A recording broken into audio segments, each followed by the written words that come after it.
thoughtful of the others around her rather than herself. അവരെ കുറിച്ചുള്ളതിനേക്കാൾ അവർക്ക് ചുറ്റും താമസിക്കുന്ന ജീവിക്കുന്ന മറ്റാളുകളെ കുറിച്ചാണ് അവർക്ക് ചിന്തയുണ്ടായത്. Especially about the people working in the Lord's vineyard, the full-time workers. പ്രത്യേകിച്ച് കർത്താവിന്റെ വയൽപ്രദേശത്ത് അധ്വാനിക്കുന്ന ദേവദാസന്മാരോടുള്ള ബന്ധത്തിൽ അവർക്ക് വലിയ താല്പര്യമാണ്. She would mention special names. അവർ ചിലരുടെ പേരുകൾ പ്രത്യേകം എടുത്തു പറയും. And say, now as my pension comes, she would say, as my pension എന്റെ പെൻഷൻ ഇപ്പോൾ കൈ കെട്ടിയിരിക്കുകയാണ്. And so out of this has to go to this worker. അതുകൊണ്ട് എന്നോട് പറയും ഇതിൽ നിന്ന് ഇത്രയും പണം ഇന്ന ആൾക്ക് പോകണം. This has to go to the tithe.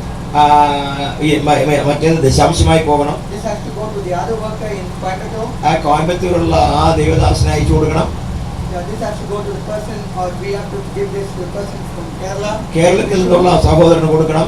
If she's heard about somebody is not well, she wants to give something as a small amount to that person. ആർക്കെങ്കിലും സുഖമില്ലാതെ കേട്ടാൽ ആ സഹോദരൻ അയച്ചു കൊടുക്കാൻ പറയും. So she was always thoughtful and always kept something aside for this, being mindful of the needs of others. മറ്റുള്ളവരുടെ ആവശ്യത്തെക്കുറിച്ച് ചിന്തയുള്ളവളായിട്ട് അതിനുവേണ്ടി എപ്പോഴും കരുതൽ ധനം അവരുടെ കയ്യിലുണ്ടായിരുന്നു. One more thing that I learned personally.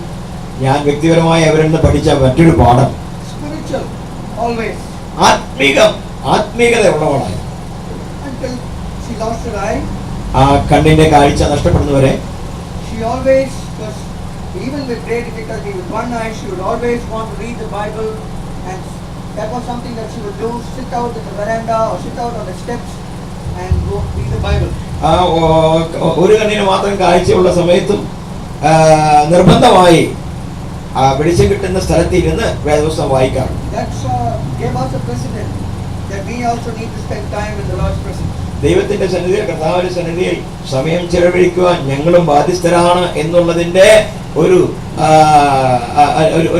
മുന്നറിയിപ്പായി അത് ഞങ്ങൾക്ക് ലഭിച്ചു. And another thing that she was always good at was singing songs. അതുപോലെ പാട്ട് പാടുന്ന കാര്യത്തിൽ വളരെ മിടുക്കിയായിരുന്നു. All the old time songs that we ever learned in Malayalam was through her. മലയാളത്തിലെ പഴയ പാട്ടൊക്കെ ഞങ്ങൾ പഠിച്ചിട്ടുണ്ടെങ്കിൽ ഈ പ്രിയപ്പെട്ടവരിൽ കൂടെയായിരുന്നു. Amma and Amma who taught us these songs. ഈ പാട്ട് പഠിപ്പിച്ച അമ്മാമയായിരുന്നു. Was something that she sang even to last few weeks. ഇത്രത്തോളം ദൈവം നടത്തി എന്നുള്ള പാട്ടൊക്കെ ഈ കടന്നു പോകുന്നതിന് ചില ദിവസങ്ങൾക്ക് മുൻപേ പാടിക്കൊണ്ടിരുന്നു. And